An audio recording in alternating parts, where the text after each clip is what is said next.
Dunia bulu tangkis Indonesia berduka. Pebulu tangkis tunggal putra, Syabda Perkasa Belawa meninggal dalam kecelakaan mobil di Tol Pemalang, Jawa Tengah, Senin 20 Maret lalu. Syabda yang bermobil bersama keluarga dalam perjalanan menuju Sragen. Selain Syabda Perkasa Belawa, ibunda sang pebulu tangkis juga meninggal pada kecelakaan itu. Adapun ayah Syabda Perkasa Belawa selamat. Ketiganya dalam perjalanan menuju Sragen untuk berziarah karena neneknya meninggal dunia. Semasa hidup, Syabda Perkasa Belawa dikenal sebagai tunggal putra yang punya banyak potensi.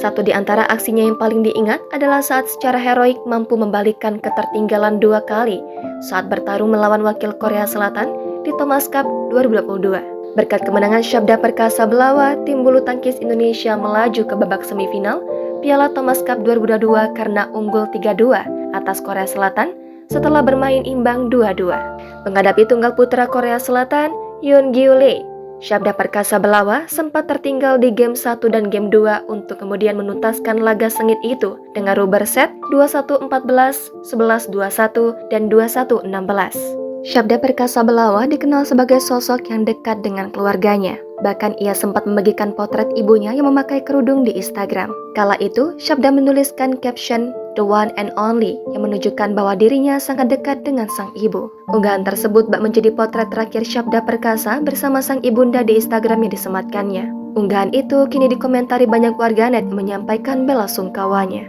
Adapun sosok sang ibunda bernama Anik Sulistiawati yang merupakan istri dari Muanis yang berprofesi sebagai manajer iklan Rakyat Merdeka. Kabar meninggalnya Syabda Perkasa Belawa akibat kecelakaan telah disampaikan legenda bulu tangkis Indonesia, Yuni Kartika, melalui akun Instagram pribadinya @yuni.kartika73. Sementara itu, dikutip dari akun Instagram @lambe.badminton, ibu Syabda Perkasa Belawa juga dikabarkan meninggal dunia akibat kecelakaan tersebut. Sementara itu, ayah dan kakak Syabda Perkasa Belawa mengalami luka ringan. Masih dari postingan di akun Instagram @lambe.badminton, dituliskan kecelakaan yang menewaskan Syabda Perkasa Belawa terjadi sekitar pukul 3.42 waktu Indonesia Barat.